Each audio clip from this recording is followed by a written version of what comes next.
et cette reprise de l'immobilier qui semble se confirmer à mi-année. Pour en parler, notre invité dans la grande interview en direct sur Boursorama, c'est Loïc Quentin. Bonjour. Bonjour David Jaco. Merci d'être avec nous. Président de la FNAIM, première organisation syndicale des professionnels de l'immobilier avec 45 000 salariés fédérés. Oui, 48 000 aujourd'hui. Voilà, il faut être précis. Donc vous avez une vision globale du marché, c'est intéressant parce que l'immobilier ancien reprend des couleurs cette année. Il n'y a plus de doute là-dessus. Vous confirmez la reprise. Certains vont dire ouais, c'est un agent immobilier, il prêche pour sa paroisse. On l'avait déjà dit en janvier, comme quoi la chute des prix était enrayée et la chute des volumes également. C'est ce qu'on a assisté à fin décembre 2024 à une reprise progressive. C'est un palier, un préalable à une reprise. Et cette reprise, on la mesure aujourd'hui 3,5% d'augmentation en volume. Ouais. Mais surtout, on prévoit 11% d'augmentation pour la fin de cette année. Ouais. C'est ça qui est important. Donc, oui, mais enfin, j'ai envie de vous dire, après 30% de baisse des transactions en 2 ans et demi. Oui, mais c'est 11% par rapport, je dirais, au point le plus bas de novembre 2023. Donc, quelque chose, c'est un mieux, c'est un rétablissement. Et donc, on repart à un marché qui reprend des couleurs et qui permettent à beaucoup de Français de retrouver le chemin de l'accession à la propriété. 940 000 transactions potentiellement cette année. Donc, reprise, enfin, hausse attendue du volume de transactions de 11%. Qu'est-ce qu'on a d'autre, encore une fois, pour pouvoir affirmer que la reprise est là, même si on va voir qu'elle est timide? Des chiffres qui le prouvent. Un premier chiffre, là, on l'a donné. Premier chiffre, tout d'abord, il faut se rappeler qu'on a eu quand même 8 baisses successives du taux de la BCE. Oui. Ça, c'est très important, en l'espace d'une année. Ces 8 baisses du taux de successifs ont permis de ramener les taux de 4,1 à 2 en moyenne à 3,1. Taux des crédits immobiliers taux des sur crédits, 20 ans, pardon. en moyenne. Donc autrement, combien de 4,1 et 4,2 à 3,1, 3,2. C'est une baisse de 1%. 1%, c'est 10% de capacité d'emprunt complémentaire pour un ménage, sur un plan de financement. Donc, je dirais que ça a permis de reconstituer une capacité de prêt et d'emprunt pour des ménages. Et puis, parallèlement à ça, on a eu une conjugaison aussi de la baisse des prix. La baisse des prix, notamment, a continué tout au long de cette année. On a encore moins 0,6% sur France entière. Aujourd'hui, en France, en moyenne, en glissement annuel, enfin pas en glissement, sur un an, oui, les prix ont encore baissé. Baissent toujours de 0,6%. Voilà. Mais on était à 3,3% de baisse il y a un an. Oui, et donc il y a on mesure que ça baisse toujours, mais ça baisse moins. Voilà, il y a un ralentissement de la baisse. Hein. Voilà. Donc ralentissement de la baisse, mais il faut se rappeler que l'année précédente, on était 3,7% de baisse, et on avait une inflation plus forte. Là, on a encore une inflation qui font aussi, les prix, il faudra les corriger de l'inflation. En réalité, c'est une baisse beaucoup plus importante. Hein. Ouais. Le marché va retrouver un équilibre, retrouve un équilibre parce qu'on a un taux de rotation aussi qui s'améliore. Le taux de rotation, c'est le nombre de transactions réalisées par rapport au parc. Ouais. En réalité, maintenant, ce taux de rotation, il rejoint la moyenne sur, je dirais, une observation sur 15 années. Donc c'est un signe prometteur d'un marché qui retrouve son équilibre, qui retrouve ses repères et qui est effectivement annonciateur d'une belle reprise. Bon, et pour vous, la dynamique, elle va se poursuivre? On n'est pas si sûr parce qu'on dit que les vendeurs d'aujourd'hui sont moins ouverts à la négociation qu'ils l'ont été dans un passé récent. Alors, je pense que la baisse des prix était une belle démonstration de leur capacité, de leur ouverture à la renégociation. Non, ce qui pourrait faire défaut et je dirais empêcher ce marché d'évoluer ainsi, c'est principalement, je crois, le risque éventuel d'une hausse des taux, d'un redémarrage des taux à la hausse. Ouais. Qui pourrait être sous les coups de l'inflation importée, peu importe, on peut l'avoir. Mais néanmoins, il y a quand même tout le contexte politique et le contexte géopolitique international qui n'est pas de nature à rassurer, je dirais, les vendeurs, et surtout l'absence de vision sur la politique du logement de la part de l'État français. On ne sait pas où on va, on est sans arrêt, je dirais, entre le marteau et l'enclume. Donc, hausse des transactions attendues cette année, 11%. Aujourd'hui, les prix sont stabilisés. Les prix sont où en fin d'année, puisque vous faites des prévisions sur les... Alors, les prix, ce qui est important de reconnaître aujourd'hui, c'est qu'on a constaté, si vous voulez, qu'il y a toujours une déconnexion entre le niveau, l'augmentation des prix de l'immobilier et l'inflation. Pendant 8 à 10 ans, l'inflation était toujours, le niveau des prix était toujours supérieur à l'inflation. Ouais. Or, aujourd'hui, pour la première fois, l'inflation coïncide juste avec l'augmentation des prix. Et c'est-à-dire que ce qui nous laisse penser qu'à la fin de l'année, on va retrouver une augmentation des prix de l'immobilier tout à fait conforme à l'inflation. C'est le signe d'un rétablissement. Donc, on est où en glissement annuel fin décembre de cette année en moyenne dans l'ancien sur les prix?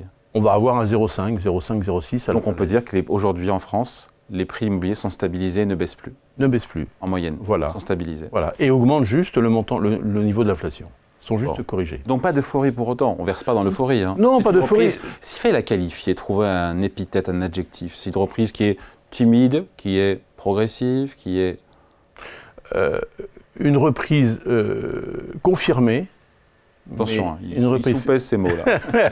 Une reprise confirmée et qui reste à vérifier sur les mois à venir. Donc, je ne vous sens pas totalement serein. Enfin, je veux dire, vous savez, on est totalement dépendant de facteurs extérieurs. Je crois qu'on a peu de regard et aussi de regard sur notre histoire de l'évolution des prix de l'immobilier. Une crise, elle a toujours des effets correcteurs. Là, on l'a eu. Hein, c'est une crise qui a été sévère. C'est la plus grande crise, je dirais. Les prix auront baissé quoi, de 10-12% Oui, ça varie entre 10 et 14% selon les marchés. Ouais. Hein.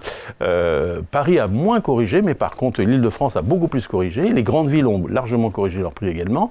Sur 3 ans, je dis, pardon, Nantes, moins 13, Lyon, moins 12, Bordeaux, moins 8 sur 3 ans. Alors Nice, toujours l'insolente, qui a effectivement affiché les prix. Baissé, ça n'a jamais baissé les prix. Les volumes ont baissé, mais pas les prix. Voilà, c'est extraordinaire. On a eu la même chute des volumes, mais pas des prix. Pourquoi ? Parce qu'on est confronté à, finalement, une catégorie de clients qui ont moins recours à l'emprunt et de ce fait, a moins d'impact sur leur pouvoir d'achat. Les villes où ça repart plus ou moins fort, plus ou moins timidement, ou ça repart pas? C'est-à-dire que en termes de prix. Hein. En termes de prix, il n'y a pas de redécollage des prix, je dirais. On a dit Nice. Oui, Nice, mais parce que Nice, je dirais, c'était... Nice, c'est vraiment un cas à part, il n'y a pas d'autres Nice. C'est vraiment l'exception, voilà.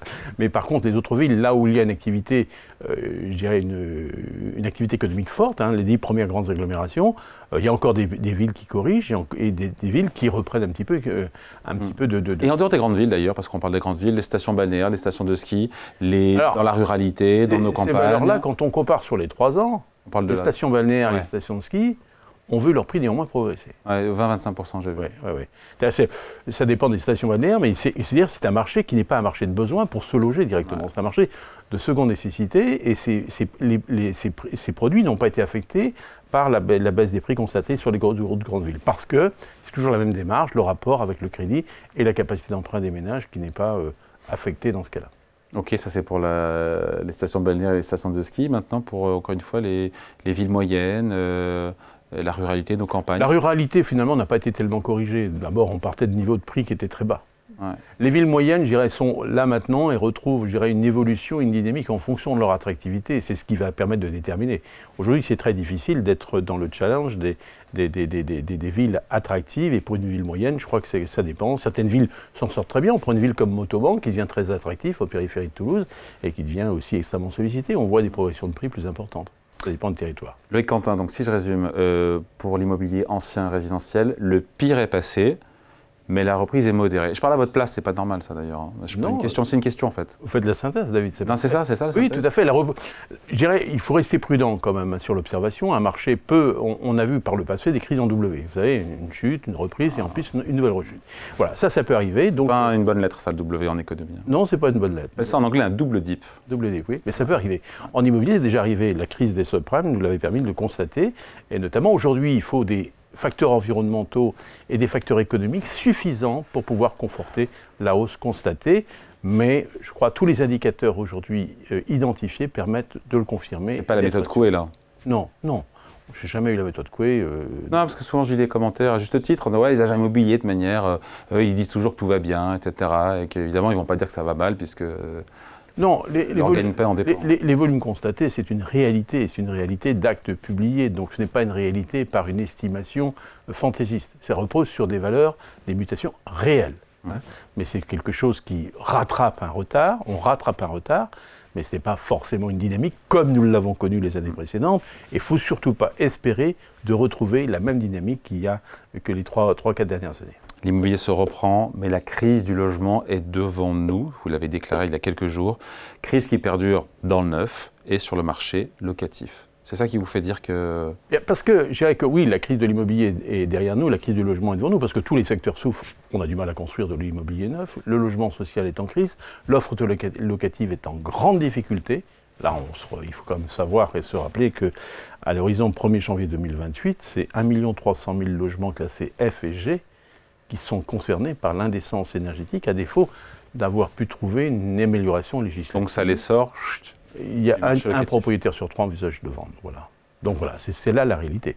Et donc ces propriétaires... ça mettra des biens sur le marché et puis ça détendra un peu les prix. Oui, mais c'est pas pour ça que ça va rejoindre le parc locatif. C'est ça le problème. C'est qu'on a constaté en plus, on commence par le locatif. Que le nombre de propriétaires est passé de 57,8 à 57% en l'espace de 10 ans. Ouais. 1% de propriétaires, il n'y a pas 50 façons de se loger. Ou on est propriétaire, ou on est locataire. 1% de propriétaires en moins, c'est 1% de locataires en plus. Et si vous n'avez pas un parc locatif adapté à la demande, c'est l'effondrement et c'est la difficulté. Et c'est ce que nous vivons aujourd'hui. Voilà pourquoi c'est une crise systémique et c'est bien évidemment une crise du logement qui est profonde. Et aussi bien ce secteur social en matière d'offres locatives. Le ministre de l'Immobilier, il vous dit quoi? Enfin, la ministre, en l'occurrence. Madame la ministre, elle est très consciente. On a une ministre qui est, je dirais, au rendez-vous de ses objectifs. Elle essaye d'une politique de petits pas. Elle peut faire que ce qu'elle peut. 11 groupes parlementaires à l'Assemblée nationale. Difficile d'avoir un projet de loi sur le logement. Je dirais c'est une politique progressive et aussi totalement dépendante des moyens économiques mis à disposition. Et la loi de finances va être encore un grand débat prochainement, et notamment alors que je dirais que le budget logement devrait consacrer une meilleure part et plus de crédit pour pouvoir soutenir et accompagner les Français. Allez, merci beaucoup. Entretien avec Loïc Quentin, donc le président de l'AFNAIM, invité de la grande interview en direct, également replay sur Boursorama et YouTube. Merci. Merci de Choco.